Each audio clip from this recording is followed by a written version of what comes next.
किसानी अंदोलन के विचाले सियासी तकरार भी जारी है। दसदी कि सीएम कैप्टन का केजरीवाल ने जिथे कि वड्डा इल्जाम लगाया गया है उत्थे ही उन्होंने पलटवार भी किया है। सियासी हितों लई आत्मा नूं भी वेच सकते हैं केजरीवाल। कैप्टन का कहना है कि सियासी हितों के लिए अपनी आत्मा नूं भी वेच सकते हैं केजरीवाल। सीएम ने केजरीवाल नूं मजीठिया केस दे विच डरपोक भी दस्सिया भी दस्सीए। उत्थे ही सीएम केजरीवाल ने भी पलटवार किया है। तुहाडी मिली भुगत के कारण नवे खेती कानूनों का तोहफा मिलिया है। केजरीवाल का कहना है कि तुहाडी मिली भुगत के चलते ही नवे खेती कानूनों का तोहफा मिलिया है। तो सियासी भूचाल जो है वह भी आ रखे है। किसानी अंदोलन के विचाले लगातार सियासत जारी है और ट्विटर वॉर जो है वो छिड़ी हुई है। एक बार ट्वीट्स से भी नजर मारांगे कि किस तरह पहला ट्वीट जो है वो किया गया कैप्टन वर्सेस केजरीवाल। दस दिए कि सीएम कैप्टन के वालों कहा गया कि जिवें हर पंजाबी जानता है कि मैं ईडी या होर केसां करके चुकण वाला नहीं। कैप्टन के वालों ट्वीट जो ने वो कीते गए। सीधा उन्होंने ट्वीट के विच लिखिया, श्रीमान केजरीवाल जी तुसी अपनी आत्मा भी अपने सियासी मसौदियां लई वेच सकते हो। जे तुसी सोचते हो कि तुसी तुहाडे इस ड्रामे नूं किसान गंभीरता दे नाल लैणगे तां तुसी गलत हो। सो ट्विटर वॉर जो है वो छिड़ी हुई है। लगातार ट्वीट्स का सिलसिला भी जारी है और इस विचाले सीएम कैप्टन के ट्वीट्स जो लिखे हुए हैं वो भी दिखा पा रहे हैं कि किस कदर उन्होंने लिखा। सीधा उन्होंने केजरीवाल को कहा कि जेकर वो जिहा सोचते हैं कि किसान उन्होंने गल गंभीरता नाल लैणगे तां ओह गलत ने। भारत ते खासकर पंजाब के किसान जानते हैं कि केजरीवाल ने 23 नवंबर को दिल्ली दे विच सख्त खेती बिलां नूं लागू करके किसानां दे हित दे विच दित्ता सी। केंद्र ने तुहाडे ते की दबाव पाया? सीधा सीधा कैप्टन वालों सवाल चुके गए।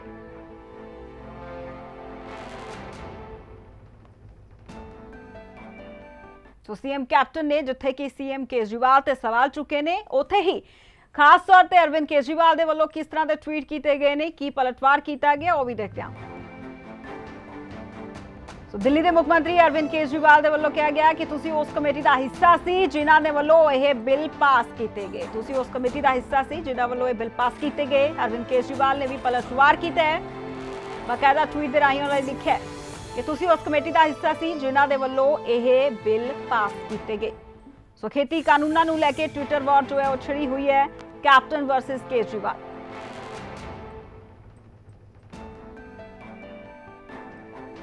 सो पंजाब के मुख्यमंत्री कैप्टन अमरिंदर सिंह दे वालों जो ट्वीट किए गए हैं और पलटवार केजरीवाल के वालों किया गया है। केजरीवाल का कहना है कि उस कमेटी दे तुसी उस कमेटी च मौजूद सी और यह भी दस कि एक कानून मुल्क नूं दिते तुहाडे तोहफे ने।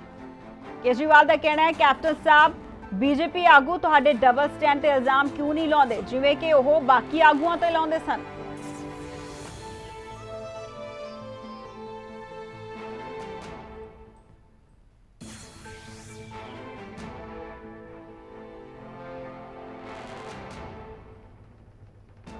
उथे कैप्टन ने पलटवार करदे कहा कि इन्हां खेती कानूनों बारे किसी भी मीटिंग दे विच विचार नहीं किया गया।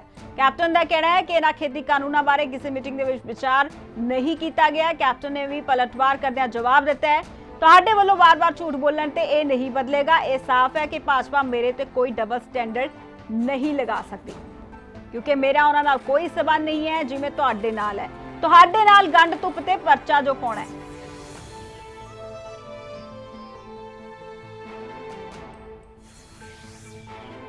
उथे ही दिल्ली के मुख्यमंत्री अरविंद केजरीवाल के वालों भी इस ट्वीट से पलटवार किया गया। एक बार उस पर भी नजर मारते हैं। सो ट्विटर वॉर छिड़ी हुई है। यह रिकॉर्ड दे विच है कि तुहाडी कमेटी ने कानूनों का खरड़ा तैयार किया सी। अरविंद केजरीवाल का कहना है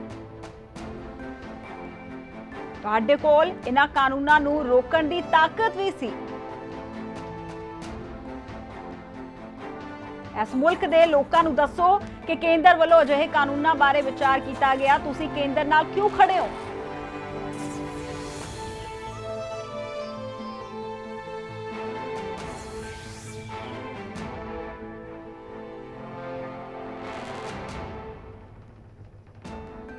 केजरीवाल के वालों भी जवाब दिता गया, पलटवार किया गया कि इस मुल्क के लोगों को दसो कि केंद्र के वालों अजिहे कानूनों बारे विचार किया गया, तुसी केंद्र दे नाल क्यों खड़े हो।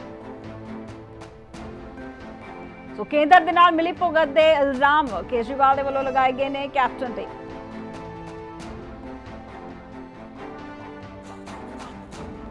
ਬਕਾਇਦਾ ਅਰਵਿੰਦ ਕੇਜਰੀਵਾਲ ਦੇ ਵੱਲੋਂ ਟਵੀਟ ਕੀਤਾ ਗਿਆ ਕਿ ਇਸ ਮੁਲਕ ਦੇ ਲੋਕਾਂ ਨੂੰ ਦੱਸੋ ਕਿ ਕੇਂਦਰ ਦੇ ਵੱਲੋਂ ਜੇ ਕਾਨੂੰਨਾਂ ਬਾਰੇ ਵਿਚਾਰ ਕੀਤਾ ਗਿਆ ਤਾਂ ਤੁਸੀਂ ਕੇਂਦਰ ਨਾਲ ਕਿਉਂ ਖੜੇ ਹੋ। ਇਹ ਰਿਕਾਰਡ ਦੇ ਵਿੱਚ ਹੈ ਕਿ ਤੁਹਾਡੀ ਕਮੇਟੀ ਨੇ ਕਾਨੂੰਨਾਂ ਦਾ ਖਰੜਾ ਤਿਆਰ ਕੀਤਾ ਸੀ।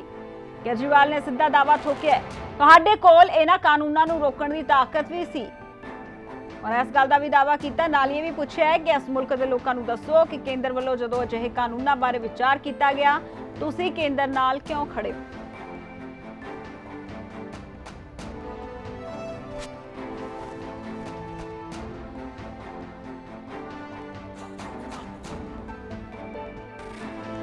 तो किसानी आंदोलन के विचाले सियासी तकरार जारी है और इस विचाले ट्विटर वॉर भी जारी है। ट्वीट्स तो बाद ट्वीट जो ने वो किए जा रहे हैं, एक ट्वीट तो बाद दूजा ट्वीट दस दिए कि captain versus Kejriwal Twitter war जो है वो छिड़ी हुई है, एक दूसरे से इल्जाम लगाए जा रहे हैं।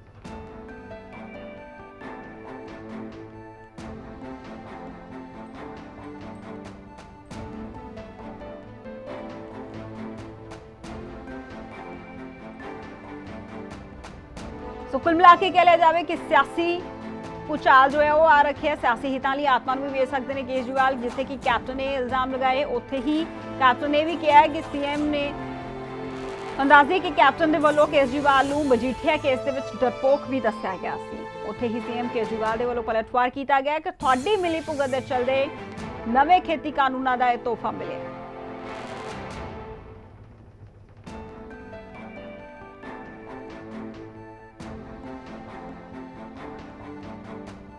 तो किसानी आंदोलन के विचाले सियासी तकरार जारी है और इस विचाले ट्विटर वॉर जो है वो भी छिड़ी हुई है।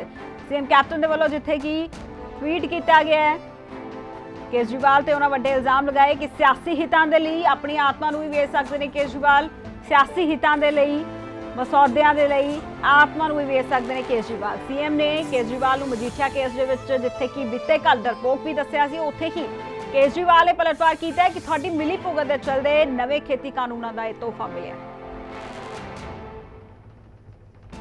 सो इस मुल्क के लोगों को दसो कि केंद्र वालों जे कानूनों बारे विचार किया गया तुसी केंद्र नाल क्यों खड़े हो। सो एक दूजे ते इल्जाम जो ने वो लगाए जा रहे हैं, ट्वीट तो ट्वीट जो है वो किया जा रहा है। कैप्टन के वालों सीधा कहा गया कि इन्होंने खेती कानूनों बारे किसी भी मीटिंग च विचार नहीं किया गया। तुहाडे वालों बार बार झूठ बोलन ते ये नहीं बदलेगा। ये साफ है कि भाजपा मेरे ते कोई डबल स्टैंडर्ड नहीं लगा सकती क्योंकि उन्हों का मेरे नाल कोई संबंध नहीं।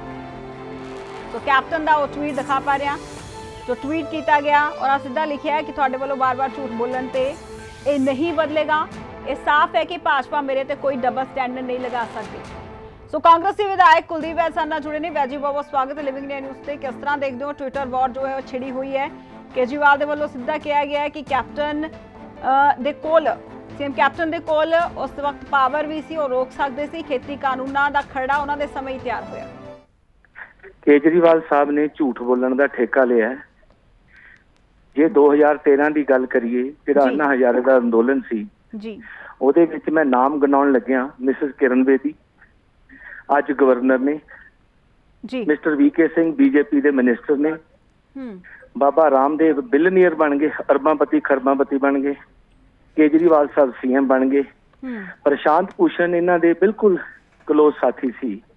उन्होंने अपने इंटरव्यू च भी कहा कि उन्होंने पता लग्या सी कि ये जिहड़ा अंदोलन सी ये सारा ही बीजेपी स्पॉन्सर्ड सी। सो बीजेपी ने जिहड़ा इस केजरीवाल नूं लैके आंदा है बिल्कुल क्लीयर है। दूजी गल पानियां दे उत्ते बयान दिता इहने कि पंजाब दे पानियां दे उत्ते राजस्थान दा, हरियाणे दा ते दिल्ली दा हक है। ठीक है। तीजा जिहड़ा बहुत इंपॉर्टेंट है, जिहड़ा ये काला कानून बीजेपी ने बनाया है वो इन्हें दिल्ली च उहदे च एक कानून लागू भी कर दिता। इहदी की मैं समझदा की मजबूरी सी केजरीवाल साहब की कि बाकी स्टेटां ने तो लागू नहीं किया, इन्होंने फटाफट लागू कर दिता। सो केजरीवाल साहब कोले मौलिक कोई अधिकार नहीं है कि कैप्टन अमरिंदर सिंह ते कोई सवाल खड़ा करे। केजरीवाल साहब हुण सियासत करन लगे ने, लेकिन लोग बड़े सियाणे ने पंजाब दे भी ते साडे किसान जथेबंदियां। झूठा इन्हां ने जाके उत्थे ਉਹਦੇ ਤੇ कहे जी मैं अनशन करना कर लो, सानू कोई ऑब्जेक्शन नहीं है। लेकिन ये ड्रामे क्यों करते हैं केजरीवाल साहब? पंजाब के किसानों बारे खुल के बोलन, दसन उन्हों का स्टैंड की है। कोई स्टैंड नहीं है। जस्ट इन्हों के लीडर आके ਟੈਲੀਵਿਜ਼ਨ, ਅਸੀਂ ਕਿਸਾਨਾਂ ਦੇ ਨਾਲ, ਅਸੀਂ ਕਿਸਾਨਾਂ ਦੇ ਨਾਲ ਆ। ਕਿਸਾਨ ਕਿਹੜੇ ਕਿਸਾਨਾਂ ਦੇ ਨਾਲ ਹੈ? ਇਹ ਲਾਅ ਇਹਨਾਂ ਨੇ ਕਿਉਂ ਇੰਪਲੀਮੈਂਟ ਕੀਤਾ? ਬਹੁਤ ਵੱਡਾ ਸਵਾਲ ਹੈ। 23 ਨਵੰਬਰ ਨੂੰ ਕੇਜਰੀਵਾਲ ਸਾਹਿਬ ਨੇ ਜਿਹੜਾ ਕਾਲਾ ਕਾਨੂੰਨ ਬਣਿਆ ਉਹਦੀ ਗੈਜ਼ਟ ਨੋਟੀਫਿਕੇਸ਼ਨ ਕਰ ਦਿੱਤੀ। ਇਹ ਸਵਾਲ ਕਰਨੇ ਚਾਹੀਦੇ ਤੁਹਾਨੂੰ ਸਾਰਿਆਂ ਨੂੰ, ਕੇਜਰੀਵਾਲ ਸਾਹਿਬ ਨੂੰ। ਬਿਲਕੁਲ, ਆਮ ਆਦਮੀ ਪਾਰਟੀ ਦੇ ਵਿਧਾਇਕ ਅਮਨ ਅਰੋੜਾ ਜੀ ਸਾਡੇ ਨਾਲ ਜੁੜੇ ਨੇ, ਉਹਨਾਂ ਤੋਂ ਜਵਾਬ ਵੀ ਲੈ ਲੈਣੇ ਆ। ਵੈਦ ਸਾਹਿਬ, ਅਮਨ ਜੀ ਬਹੁਤ ਬਹੁਤ ਸਵਾਗਤ ਹੈ ਲਿਵਿੰਗ ਇੰਡੀਆ ਨਿਊਜ਼ ਤੇ। ਔਰ ਕਿਸ ਤਰ੍ਹਾਂ ਦੇਖਦੇ ਹੋ, ਵੈਦ ਜੀ ਜੋ ਕਹਿ ਰਹੇ ਨੇ ਸੁਣੀ ਲਿਆ ਹੋਏਗਾ? देखो मैडम, इस तरह के वैद साहब मेरे बड़े सत्कारयोग सीनियर साथी ने, कुलीग ने, पर मैंने ये नहीं समझ आती कि MLA भी ने, IAS भी रिटायर होए ने। पर सवाल ये है कि जे इन्होंने ये पूछे कोई कि जे किसी केंद्र सरकार दे बनाए हुए कानून नूं किसी स्टेट गवर्नमेंट वालों नोटिफाई करने नाल वो इंप्लीमेंट हुंदे होण या रुकदे होण, ਤੇ ਫਿਰ ਪੰਜਾਬ ਸਰਕਾਰ ਉਹਨਾਂ ਨੂੰ ਨੋਟੀਫਾਈ ਕਰਕੇ ਇੱਕ ਸੈਕਿੰਡ ਤੁਸੀਂ ਨੇ ਤੁਹਾਡੀ ਪ੍ਰੋਬਲਮ ਹੈ, ਸੁਣਦੇ ਕਿਉਂ ਨਹੀਂ ਹੈਗੇ? ਸੁਣਦੇ ਨਹੀਂ ਹੈਗੇ, ਸੁਣ ਤਾਂ ਲਿਆ ਕਰੋ, ਇੱਕ ਮਿੰਟ ਸ਼ਾਂਤੀ ਰੱਖੋ, ਸੁਣ ਤਾਂ ਲਿਆ ਕਰੋ ਨਾ, ਸੁਣ ਤਾਂ ਲਿਓ ਜੀ, ਸੁਣ ਤਾਂ ਲਿਓ, ਸ਼ਾਂਤੀ ਰੱਖੋ। ਪਹਿਲਾਂ ਮੈਂ ਤੁਹਾਡੀ ਗੱਲ ਧਿਆਨ ਨਾਲ ਸੁਣੀਏ, ਤੁਸੀਂ ਮੇਰੀ ਸੁਣੋ। ਸਵਾਲ ਇਹ ਹੈ ਕਿ ਨੋਟੀਫਿਕੇਸ਼ਨ ਦਾ ਸਵਾਲ ਨਹੀਂ ਹੈਗਾ, ਸਵਾਲ ਇਹ ਹੈ ਕਿ ਜਿੰਨਾ ਜ਼ੋਰ ਤੁਸੀਂ ਅੱਜ ਕੇਜਰੀਵਾਲ ਸਾਹਿਬ ਨੂੰ ਗਾਲਾਂ ਕੱਢਣ ਤੇ ਲਾ ਰਹੇ ਹੋ, ਜੇ ਇੰਨਾ ਹੀ ਜ਼ੋਰ ਜਦੋਂ ਜੂਨ 2019 ਦੇ ਵਿੱਚ ਨੀਤੀ ਆਯੋਗ ਦੇ ਰਾਹੀਂ ਪ੍ਰਧਾਨ ਮੰਤਰੀ ਨੇ 7 ਮੈਂਬਰਾਂ ਦੀ ਕਮੇਟੀ ਬਣਾਈ ਸੀਗੀ ਚੀਫ ਮਿਨਿਸਟਰਾਂ ਦੀ, ਉਹ ਚ CM ਪੰਜਾਬ ਕੈਪਟਨ ਅਮਰਿੰਦਰ ਸਿੰਘ ਜੀ ਖੁਦ ਮੈਂਬਰ ਸੀਗੇ, ਤੇ ਉਦੋਂ ਮੀਟਿੰਗ ਦੇ ਵਿੱਚ ਗਏ ਨਹੀਂ ਹੈਗੇ, ਫਾਰਮ ਹਾਊਸ ਦੇ ਉੱਪਰ ਆਰਾਮ ਫਰਮਾਉਂਦੇ ਰਹੇ, ਤੇ ਉਸ ਤੋਂ ਬਾਅਦ ਕਿਸੇ ਨੂੰ ਜਾ ਕੇ ਦੱਸਿਆ ਨਹੀਂ ਹੈਗਾ। ਦੂਜੀ ਮੀਟਿੰਗ 'ਚ ਮਨਪ੍ਰੀਤ ਬਾਦਲ ਜੀ ਨੂੰ ਭੇਜਤਾ ਤੇ ਉਹ ਉੱਥੇ ਜਾ ਕੇ ਕੰਸੈਂਟ ਦੇ ਕੇ ਆ ਗਏ। ਇਹ ਗੱਲ ਉਦੋਂ ਪਤਾ ਲੱਗਦੀ ਹੈ ਜਦੋਂ ਕੇਂਦਰ ਸਰਕਾਰ ਦਾ ਇੱਕ ਮੰਤਰੀ ਪਾਰਲੀਮੈਂਟ ਦੇ ਵਿੱਚ ਖੜਾ ਹੋ ਕੇ 3 ਮਹੀਨੇ ਪਹਿਲਾਂ ਦੱਸਦੇ ਨੇ।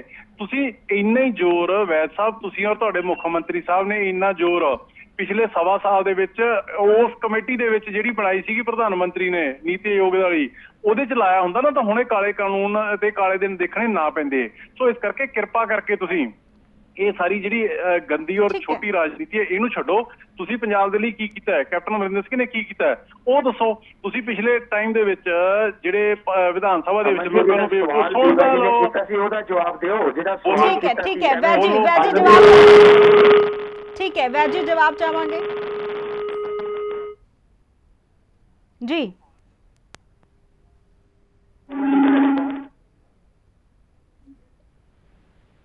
वैद जी आवाज पहुंच पा रही है? हेलो, हाँ जी, आवाज पहुंच पा रही है?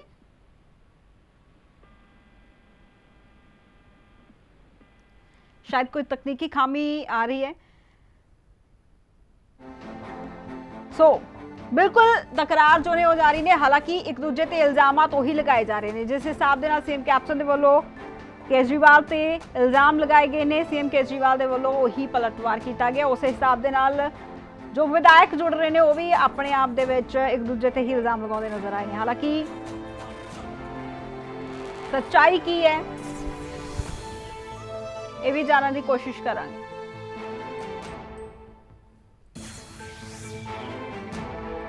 ਸਿਆਸੀ ਹਿੱਤਾਂ ਦੇ ਲਈ ਆਤਮਾ ਨੂੰ ਵੀ ਵੇਚ ਸਕਦੇ ਨੇ ਕੇਜਰੀਵਾਲ, CM ਕੈਪਟਨ ਦੇ ਵੱਲੋਂ ਕਿਹਾ ਗਿਆ ਹੈ। ਉੱਥੇ ਹੀ CM ਕੈਪਟਨ ਨੇ ਕੇਜਰੀਵਾਲ ਨੂੰ ਮਜੀਠੀਆ ਕੇਸ ਦੇ ਵਿੱਚ ਡਰਪੋਕ ਵੀ ਦੱਸਿਆ। ਸੋ ਟਵਿੱਟਰ ਵਾਰ ਜੋ ਹੈ ਉਹ ਛਿੜੀ ਹੋਈ ਹੈ, ਸਿਆਸੀ ਭੂਚਾਲ ਜੋ ਹੈ ਉਹ ਆ ਰੱਖਿਆ। ਕੁੱਲ ਮਿਲਾ ਕੇ ਕਹਿ ਲਿਆ ਜਾਵੇ ਕਿ ਆਮ ਆਦਮੀ ਪਾਰਟੀ ਵਰਸਸ ਕਾਂਗਰਸ ਜੋ ਹੈ ਉਹ ਹੋਈ ਹੋਈ ਹੈ ਔਰ ਕਿਸਾਨੀ ਅੰਦੋਲਨ ਦੇ ਵਿਚਾਲੇ ਸਿਆਸੀ ਟਕਰਾਰ ਜੋ ਹੈ ਉਹ ਲਗਾਤਾਰ ਜਾਰੀ ਹੈ। ਸੋ ਕੁੱਲ ਮਿਲਾ ਕੇ ਜਿਸ ਹਿਸਾਬ ਦੇ ਨਾਲ ਹਾਲਾਤ ਨੇ ਉਹ ਬਣੇ ਹੋਏ ਨੇ। ਸੋ ਵੈਦ ਜੀ ਸਾਡੇ ਨਾਲ ਜੁੜੇ, ਕਿਸ ਹਿਸਾਬ ਦੇ ਨਾਲ ਦੇਖੋਗੇ? ਹਾਲਾਂਕਿ ਬਾਰ-ਬਾਰ ਕਿਹਾ ਜਾ ਰਿਹਾ ਹੈ ਕਿ ਕੇਜਰੀਵਾਲ ਵੀ ਇਹੀ ਗੱਲ ਕਹਿ ਰਹੇ ਨੇ ਕਿ ਉਹਨਾਂ ਦੇ ਵੱਲੋਂ ਤਾਂ ਅਜਿਹਾ ਕੀਤਾ ਹੀ ਨਹੀਂ ਗਿਆ। ਜੀ ਅਸੀਂ ਵਿਧਾਨ ਸਭਾ 'ਚ ਮਤਾ ਇਸ ਕਾਨੂੰਨਾਂ ਦੇ ਖਿਲਾਫ ਪਾਸ ਕੀਤਾ, ਕੇਜਰੀਵਾਲ ਸਾਹਿਬ ਨੇ ਕੀਤਾ। ਇਹ ਜਵਾਬ ਦੇਣ 23 ਨਵੰਬਰ ਨੂੰ ਇਹਨਾਂ ਨੇ ਕਿਸਾਨ ਜਿਹੜਾ ਇਹ ਸੀਗਾ, ਇਹਨਾਂ ਦੀ ਕੀ ਮਜਬੂਰੀ ਸੀ ਵੀ ਕੇਜਰੀਵਾਲ ਸਾਹਿਬ ਦੀ ਇੰਪਲੀਮੈਂਟ ਕਰ ਦਿੱਤੇ। ਅੱਜ ਝੂਠ ਬੋਲੀ ਜਾਂਦੇ ਨੇ। ਮੈਂ ਤਾਂ ਤੁਹਾਨੂੰ ਸੱਚਾਈ ਦੱਸੀ ਹੈ, ਜੋ ਸੱਚਾਈ ਹੈ ਉਹ ਦੱਸੀ ਹੈ ਤੁਹਾਨੂੰ। ਕੋਈ ਕਿਸੇ ਮੈਂ ਪਾਰਟੀ ਤੇ ਇਲਜ਼ਾਮ ਨਹੀਂ ਲਾਏ। ਜੋ 2013 ਵਿੱਚ ਹੋਇਆ ਅੰਨਾ ਹਜ਼ਾਰੇ ਅੰਦੋਲਨ, ਜੋ ਪਾਣੀਆਂ ਦੇ ਉੱਤੇ ਕੇਜਰੀਵਾਲ ਸਾਹਿਬ ਦੇ ਬਿਆਨ ਆਏ, ਜੋ ਹੁਣ ਕੇਜਰੀਵਾਲ ਸਾਹਿਬ ਦੇ ਝੂਠੇ ਬਿਆਨ ਆ ਰਹੇ, ਮੈਂ ਤਾਂ ਸਿਰਫ ਉਹ ਦੱਸੇ ਨੇ। ਜੇ ਇਹਦੇ 'ਚ ਇੱਕ ਵੀ ਚੀਜ਼ ਗਲਤ ਹੈ ਤਾਂ ਅਮਨ ਅਰੋੜਾ ਜੀ ਦੱਸ ਦੇਣ, ਬੜੇ ਸਿਆਣੇ ਸਾਡੇ ਆਪਣੇ MLA ਨੇ। ਬਿਲਕੁਲ, ਅਮਨ ਜੀ ਤੋਂ ਵੀ ਜਵਾਬ ਲਵਾਂਗੇ ਕਿਉਂਕਿ ਬਾਰ-ਬਾਰ ਇਹ ਗੱਲ ਵੀ ਉੱਠ ਰਹੀ ਹੈ ਕਿ ਕੈਪਟਨ ਉਸ ਵਕਤ ਮੌਜੂਦ ਸੀ। ਸੋ CM ਕੈਪਟਨ ਉਸ ਵਕਤ ਮੀਟਿੰਗ ਦੇ ਵਿੱਚ ਮੌਜੂਦ ਸਨ। ਕੈਪਟਨ ਸਾਹਿਬ ਉਸ ਮੀਟਿੰਗ 'ਚ ਨਹੀਂ ਮੌਜੂਦ ਸੀ। BJP ਨੇ ਇਹ ਠੱਗੀ ਮਾਰੀ ਹੈ, ਇਹ ਇਹਨਾਂ ਨੂੰ ਵੀ ਪਤਾ ਆ। ਅੱਛਾ ਚਲੋ, ਕੇਜਰੀਵਾਲ ਸਾਹਿਬ ਦਿੱਲੀ ਬੈਠੇ ਸੀ, ਇਹਨਾਂ ਨੂੰ ਪਤਾ ਸੀਗਾ ਇਹਨਾਂ ਨੇ ਕੀ ਕੀਤਾ।